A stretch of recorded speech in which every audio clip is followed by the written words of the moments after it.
السلام عليكم، مرحبا بكم في لاشين 100%. وان شاء الله تكونوا بخير وعلى خير.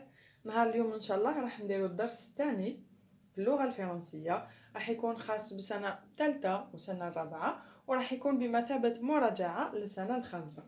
في السابق شفنا مدخل في اللغه الفرنسيه، الان نشوفوا الدرس الثاني.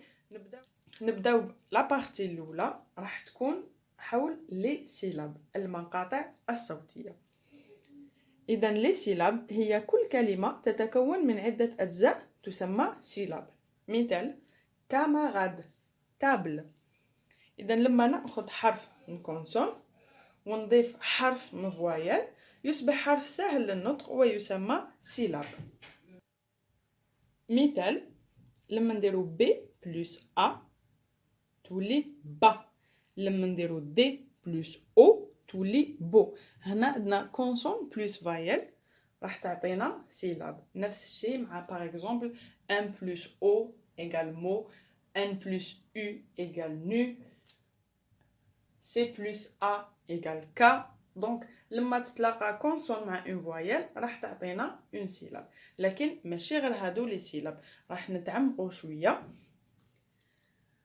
Les syllabes sont les différents sons qui constituent un mot. معناتها les syllabes هي عدة أصوات ننطقوها تكون لنا الكلمة.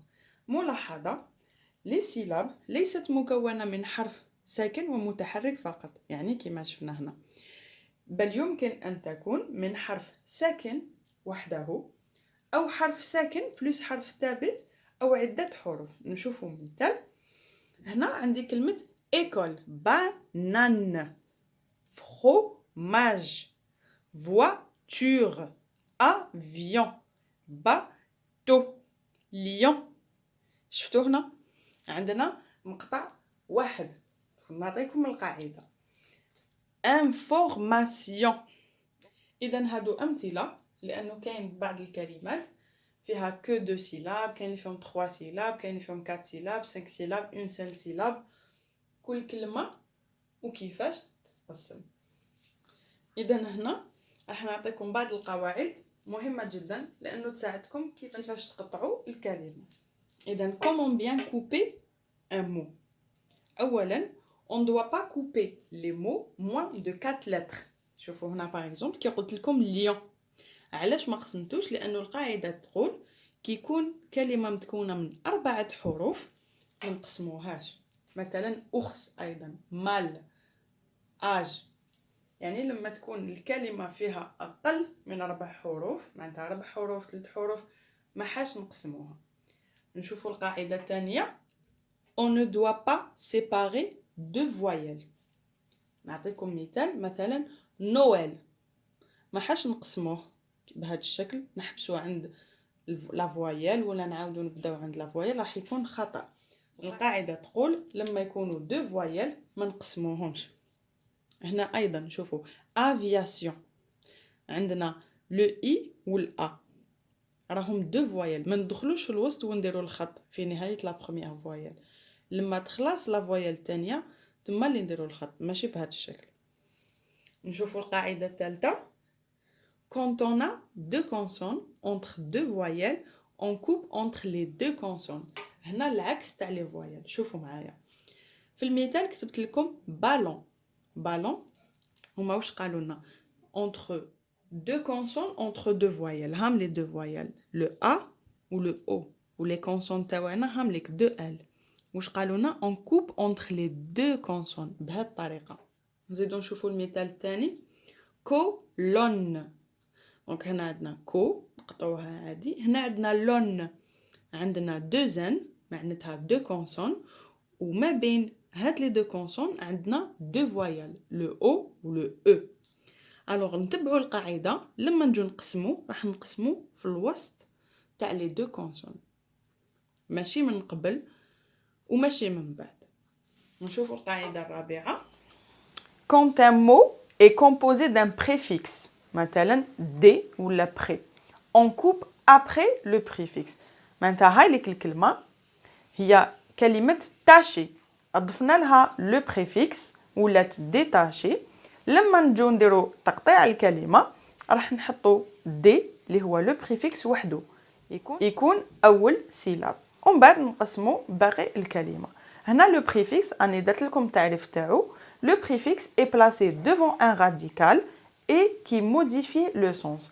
هو يجي قبل من الكلمه ويدخل على الكلمه باش يغير المعنى تاعها. مثلا هنا الكلمه كانت تاشي، لما ضفنا لها لو بريفيكس دي معناتها الكلمه ديتاشي هي لونتونيم تاع الكلمه تاشي.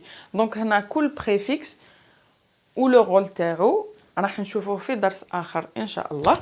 نفس الشيء بالنسبه للبري سيليكسيون. هنا كلمه سيليكسيون الاختيار، بري سيليكسيون معناتها ما قبل الاختيار.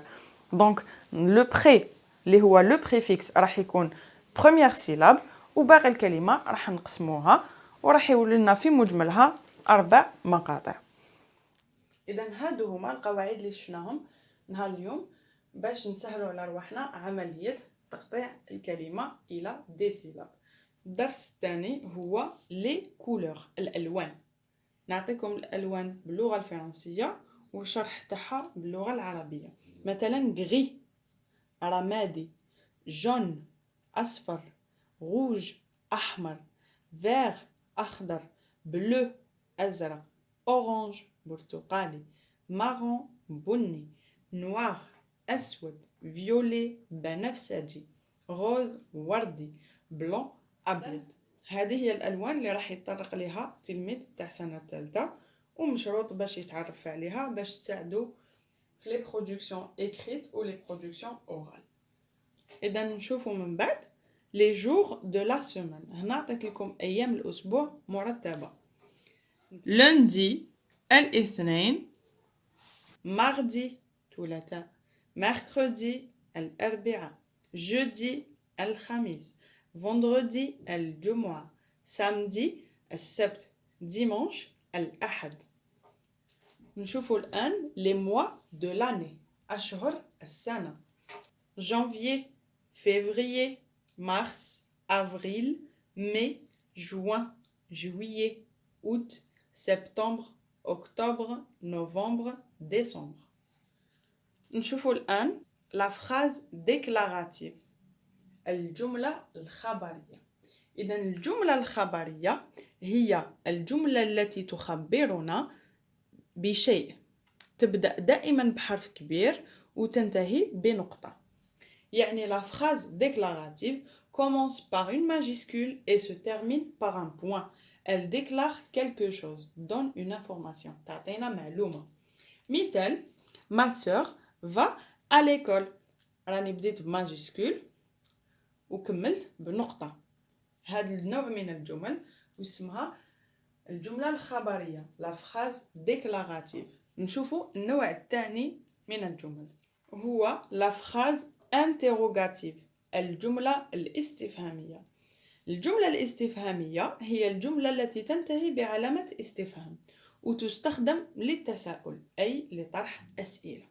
La phrase interrogative se termine toujours par un point d'interrogation، علامة استفهام.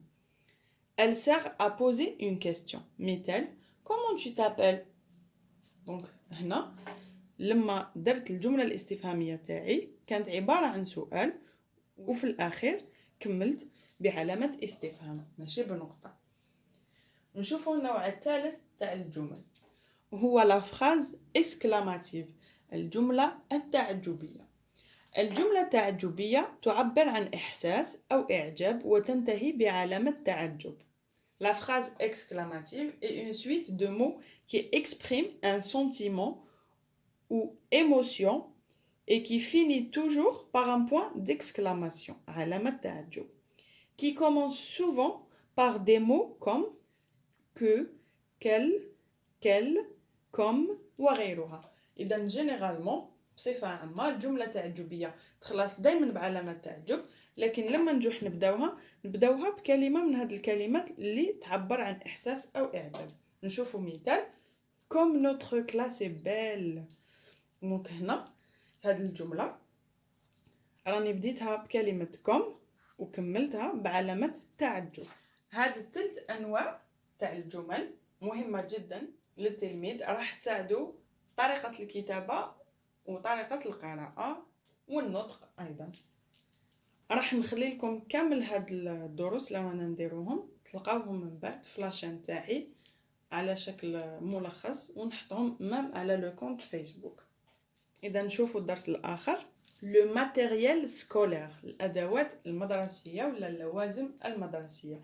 كارتابل محفظه، اردواز لوحه، كايي كراس، غوم ممحات، تروس مقلمه، كريون قلم رصاص، رجل مسطره، ليفر كتاب، تاي كريون مبرات، ستيلو قلم، كريون دو كولور أقلام تلوين. إذا هاد المفردات من بين المفردات اللي لازم يتعلمها التلميذ خلال الفصل الأول في اللغة الفرنسية. نشوفوا درس آخر اللي هو لي برونون بيرسونيل، يعني الضمائر. جو أنا، tu معناتها أنت ولا أنت، il هو، elle هي، nous نحن، vous أنتم ولا أنتم، ils هم و elles هن. إذا هنا هادوما je tu il و elle في لو سينغولير معناتها في المفرد. لما نستعملوا لو بلوريال ولا الجمع راح نستعملوا nous vous il avec s elle avec s معناتها او بلوريال. نشوفوا الدرس الأخير نهار اليوم هو لي بريزونتاتيف معناتها الصيغ التقديمية. Les présentatifs sont des mots ou des locutions servant à présenter, à annoncer quelque chose ou quelqu'un, que ce soit au féminin ou bien au masculin. Les principaux présentatifs sont c'est, voici. إذا صيغ تقديمية c'est, voici تستعمل لتقديم شخص أو شيء في المذكر وفي المؤنث. وما كاين عدة صيغ تقديمية، لكن اللي راهم مبرمجين خلال الفصل الأول هما سي voici. نعطيكم مثلا سي نبيل، إنه نبيل. moi سي ليلى، ليلى إنه اسمي. سي moi إنه أنا. voici ma mère، ها هي أمي. le voici ها هو. يعني هاد الصيغ راح نستعملوهم باش نقدموا حاجة ولا باش نعرفوا بحاجة، que ce soit إنسان ولا شيء. إذا هذا هو ملخص دروسنا تاع نهار اليوم، نتمنى أنه تكونوا استفدتوا منها. وإذا عندكم أي تعليق أو استفسار ولا حبيتوا أي درس ولا شي حاجة ما فهمتوهاش، خلوا لي تعليق ولا كونتاكتيوني على مون كونت فيسبوك، راح نرجع للجميع وناخذ بعين الاعتبار كامل الأسئلة تاعكم. بالنسبة لسنة الخامسة كاين بعض اللي طلبوا مني تعابير، يعني لي باراغراف تاع الفصل الاول. هما في السنه الخامسه الفصل الاول لو بروجي تاعهم راهم على لي زانيمو دوميستيك و لي زانيمو سوفاج. راني حضرت لي باراغراف وراح نوضحهم على قناتي 100% ونوضحهم ايضا على مون كونت فيسبوك 100%. والسلام عليكم.